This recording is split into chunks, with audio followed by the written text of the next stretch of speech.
Welcome to another video on the channel Exploring Literature with Amy, where literature comes alive. In today's video, I am going to discuss an important age, Jacobean age from history of English literature.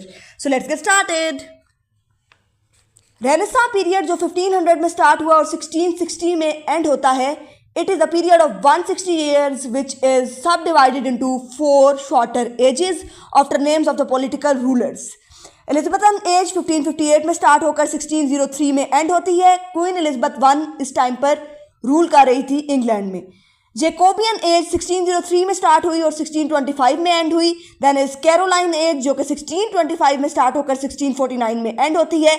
And Commonwealth period starts in 1649 and ends in 1660. The age which we are going to discuss today is Jacobean age. The age is named after James one.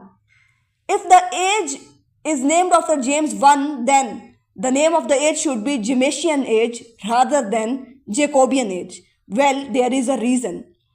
The word Jacobean is derived from Jacobs, the Latin version of James.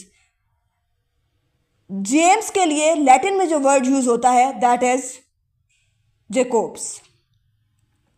Now another question arises, और वो ये है कि अगर queen Elizabeth one का कोई successor था ही नहीं, as she was unmarried and she was the virgin queen, तो हु वॉज जेम्स वन? बात कुछ यूं है कि Henry seven who was ruling on England in 15th century, he had 2 kids, Henry 8 and Margaret Tudor. Henry 8 की एक बेटी थी जिसका नाम था एलिजाबेथ, और हेनरी 7 के बाद हेनरी 8 आता है. हेनरी 8 के बाद उसकी बेटी एलिजाबेथ आती है.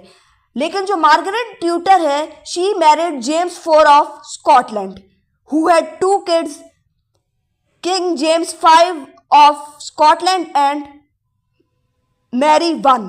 अब Mary 1 was the rival of Elizabeth and she was executed by Queen Elizabeth. ठीक है, अब जो बचा वो कौन था? जेम्स 5. जेम्स 5 का एक बेटा था जिसका नाम था जेम्स 6 ऑफ स्कॉटलैंड. जब क्वीन एलिजाबेथ की डेथ होती है और उसका कोई सक्सेसर नहीं होता, it was decided that James 6 of Scotland will be the next king. So in this way James 6 of Scotland was James 1 of England, and in this way Jacobean age started. Coming towards the major and important facts which influenced the literature of this period are colonial जो territories थी वो expand हो गई. Religious conflict जो subsided था Elizabethan age में, वो revive हुआ इस पीरियड के अंदर. और प्रोटेस्टेंट्स जो हैं वो 3 सेक्ट्स के अंदर जो हैं वो डिवाइड हो गए. रेनेसां का जो एक इन्फ्लुएंस था दैट कंटिन्यूड, और स्कॉटलैंड और जो इंग्लैंड है वो दोनों एक ही रूलर के अंदर रूल किए जा रहे थे. Same king was ruling on Scotland and England. ठीक है, अगर हम बात करें इस एज के मेजर राइटर्स की, तो इसमें 3 तरह के राइटर्स आते हैं. ड्रामेटिस्ट भी आते हैं, एसेस्ट भी आते हैं, और इसमें पोइट्स भी आते हैं. अगर हम ड्रामास की बात करें तो इस टाइम पीरियड पे जो ड्रामास लिखे गए उनके themes were different from the themes of the dramas of Elizabethan age. ठीक है, इस टाइम पीरियड में जो थीम्स थे दे वर रियलिस्टिक. ठीक है, राइवलरी, अडल्ट्री, और इस तरह के जो थीम्स थे उनको यूज़ किया जाता था ड्रामास के अंदर. 3 तरह के जो प्लेज हैं वो लिखे जाते थे. रिवेंज प्लेज लिखे जाते थे, रिवेंज ट्रेजेडीज़. उसके अलावा सिटी कॉमेडीज़ लिखी जाती थी, और मास्क जो थे दे वर स्टेज ऑन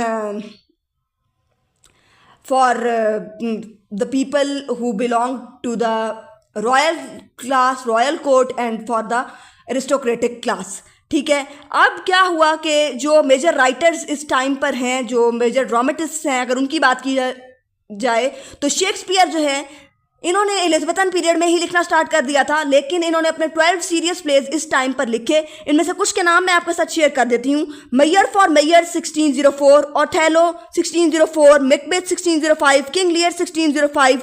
उसके अलावा इसके अंदर हमारे पास कैम्बरलीन है, फिर विंटर्स टेल है 1610, द टेम्पेस्ट 1611, और हेनरी 8. ठीक है, अब शेक्सपियर जो है वो एक राइटर है एलिजाबेथन एरा का, उसको एलिजाबेथन एरा का ही राइटर माना जाता है। गो के उसने अपने कुछ प्लेस जो है वो जैकोबियन एज में भी लिखे, और जिस टाइम पीरियड पर शेक्सपियर लिख रहा था उस टाइम पीरियड को शेक्सपियरियन एज कहा जाता है, because he was very famous writer of his time.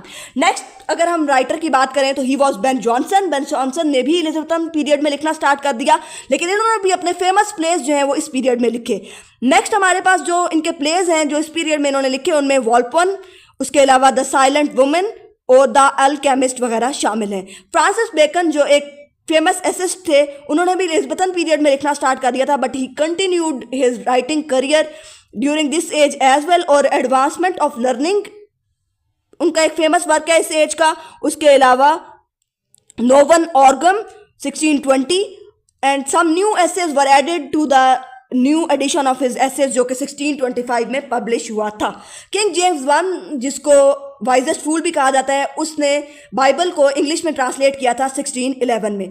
John Webster वो भी एक फेमस प्ले राइट थे इस टाइम के, और उन्होंने रिवेंज ट्रेजेडीज लिखी जिनमें द वाइट डेविल, उसके अलावा द डचेस ऑफ माल्फी वगैरह शामिल है। द रिवेंज ट्रेजेडी भी एक फेमस वर्क है इस टाइम का, ठीक है। उसके अलावा अगर हम पोइट्स की बात करें तो उनमें जॉन डन और जॉर्ज हर्बर्ट जैसे पोइट्स जो हैं उन्होंने इसी टाइम पीरियड में लिखना स्टार्ट कर दिया, ठीक है। गो के इनको मेटाफिजिकल पोइट्स कहा जाता है, लेकिन इन्होंने जो अपनी राइटिंग स्टार्ट की थी वो इन्होंने इसी एज में स्टार्ट कर दी थी। अगर हम बात करें मेन लिटरेरी फीचर्स की, तो इस टाइम पर जो एलिगेंस था और जो फेलिसिटी थी एलिजाबेथन वर्क्स की वो ख़त्म हो गई। प्लेटोनिक आइडियलिज्म जो था वो एक मेन स्पिरिट था, बहुत इंपॉर्टेंट था, एलिजाबेथन एरा में डोमिनेंट था, लेकिन वो प्लेटोनिक आइडियलिज्म जो है वो तकरीबन ख़त्म ही हो गया इस टाइम पीरियड पर, ठीक है। जो रेनेसांस स्पिरिट है वो एक मेन स्पिरिट के तौर पर सामने आई, उसका इन्फ्लुएंस रहा इस टाइम पीरियड में भी, और ड्रामा जो है वो एक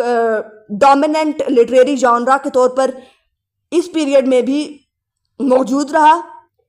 और जो क्लासिकल रूल्स थे ड्रामा को लिखने के, उनको कंटिन्यू किया, उनको जारी रखा। बेन जॉनसन ने उनको मेंटेन रखा, उनको ख़राब नहीं होने दिया, ठीक है। पोइट्री जो है इसके अंदर एक न्यू स्टार्टलिंग टर्न आया, एक नए पॉइंट पर आ गई पोइट्री, एक नई तरह की पोइट्री जो है वो स्टार्ट हो गई, क्योंकि मेटाफिजिकल पोइट्स ने इसी टाइम पीरियड में लिखना स्टार्ट कर दिया था।